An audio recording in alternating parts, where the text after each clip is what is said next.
Hello everyone! Hello mga ka-ingrown. So ngayong araw ay may pupuntahan kami ng asawa ko. Hindi ko muna sasabihin kung saan ito. Actually, dapat ito ay surprise. Pero dahil sobrang haba ng mga video, i-share ko na sa inyo kung ano yung pupuntahan naman ng asawa ko. So yan, naghanap-hanap ako ng salon talaga that time na pwede kong rentahan or pasalo. So, nung araw na yon wala kami nakita ng asawa ko kasi lahat hindi ko nagustuhan and then hanggang sa eto si Ate Maricar, beshiwap ko na siya. 5 years ko na yung loyal client and siya po ay isang agent din. Yun nga. So, siya yung, dahil marami siyang connection, isa siya sa nakatulong sa akin makahanap ng rerentahan ko na salon. So, salamat sa babaeng to kasi tinutulungan niya ako na makahanap ng salon na siguradong magugustuhan ko. At nung nakahanap na nga kami ng pwesto, kumain muna kami. And ayan nga yung nakita niya, dinaanan niya, yung pwesto na yan. Yan po ay sa may tansa po ng bayan. Yes, tansa po ng bayan. Sa mga followers ko na nandyan po sa tansa ng bayan, malapit-lapit na po ako sa inyo. And then, yan po yung katabi ng green na for lease. Yan po yung aking titignan ng araw na yan. So, kahit gabi talaga ay pinuntahan ko yung shop. Linggo yan, nagsimba kami nung araw na yan kay, sa Quiapo. And then, yun nga, pinuntahan ko kagad yung shop. And then, ayan, umalis na naman kami ng asawa ko para balikan ulit yung shop at kausapin yung may-ari. So, yun nga, ang tagal ko nag-home service, hindi ko na yata mabilang kung ilang taon ako nag-home service. At 8 months pa lang ako nagstay sa bahay ng mga by appointment client. At 8 months, hindi ko akalain na magkakaroon ako agad ng salon. Alam nyo ba na matagal ko nang pinapangarap to, pero akala ko hindi ko siya mararating at hindi ko matutupad yung pangarap ko na magkaroon ng sariling salon at maging business owner ng sariling salon. So hanggang ngayon, hindi pa rin ako makapaniwala. So i-share ko lang sa inyo tong mga nangyari sa akin kasi para ma-inspired din yung iba na kung kayo ay may pangarap, ipagpatuloy nyo lamang at huwag kayong susuko hanggat hindi nyo natutupad ang mga ito.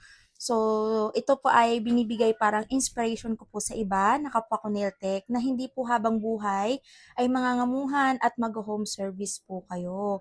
So, dagdag sipag at tiyaga lang ay talaga pong magkakaroon po kayo ng sariling business or salon po na gusto nyo pagdating ng araw. So, yan, binalikan namin nung gabi nung aking friendly na si Ate Maricar. Yan, chinek ko ulit dahil nga busy ako. Tuwing 4 p.m. lang ako cut off ng mga client at talagang gabi lang ako nakakaalis. Chine-check ko yung area kung pasok ba siya sa gusto ko kasi nga all around po yung aking ginagawa. May hair, lashes, nails, brow, and yun nga, mga spa. So, yan. The time nung sinama ko na rin yung aking mga interior designer, sila Sir Cardo. Ayan, napakagagaling po niyan gumawa ng setup ng salon. Kasi yung anliit-liit lang po ng pwesto ko, napaluwag po nila. So yan, in-explain ko kung ano po yung mga ilalagay ko dyan para, yun nga, alam po nila kung ano yung mga at sinama nga rin nila si engineer para ma-check kung ano yung mga maganda at pwedeng i-design doon sa loob ng aking magiging mini salon. And ayun nga, sasabihin ng iba bakit hindi ka na lang sa bahay nagpwesto, bakit nagsalon ka pa. So matagal ko po itong pinagplanuhan, pinag-isipan ko po mabuti kasi alam ko po ang isang business owner ay hindi po madali. Unang-una, mahirap po makisama sa mga staff.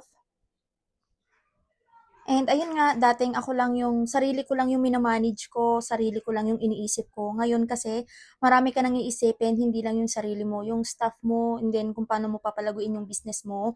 Alam ko sa business ng, industry ng salon business, maraming nagko-close, maraming pasalo. Hindi ko alam yung nagiging issue nila. Pero, I think sana naman ay maging successful tong first business ko. So alam kong hindi talaga madali ang isang pagtatayo ng business. Kailangan mo talagang isipin lahat ng mga bagay-bagay. Hindi pag gusto mo ay gusto mo lang. So kailangan mong i-accept yung pwedeng mangyari at magiging mangyari sa salon mo at sa business mo. So yon, lahat naman ito ay napaghandaan ko na at talagang sinigurado kong kaya ko at kakayanin ko. Yung sinasabi ko nga noon na ako, na malayo na ako sa dating ako. Kung alam nyo lang, yung init, pagod, nung nag-home service pa ako, naiiyak ako ngayon kasi hindi ko talaga inaasahan na ganito yung mangyayari. Alam nyo ba na kahit sa sobrang sipag ko, na kahit umuulan, nag-home service ako, na kahit sobrang pagod ng kamay ko maghapon, nag-home service pa rin ako. And yes, self-drive lang po ako. Nagmomotor ako araw-araw.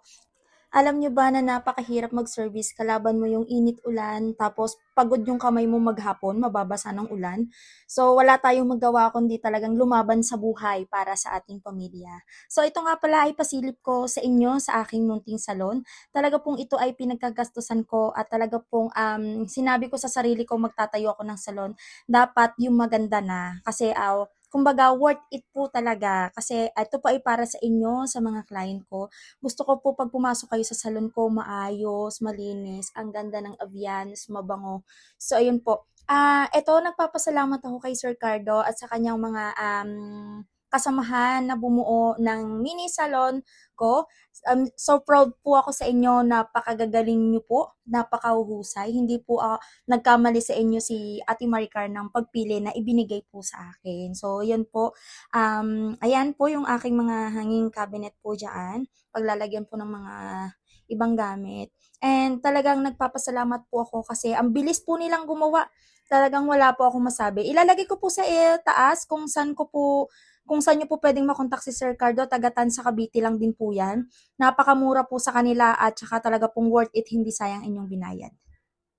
Yung ganito yung mga tao na alam mong kahit wala ka sa shop, eh talaga mapapagkatiwalaan mo sila na maayos talaga at quality ng lahat ng gawa nila. So, yun lang. Thank you for watching everyone. And sa susunod, ipapakita ko po sa inyo yung kabuang video at kabuang itsura po ng aking salon. So, yun lang. Thank you for watching. Have a good day. Bye!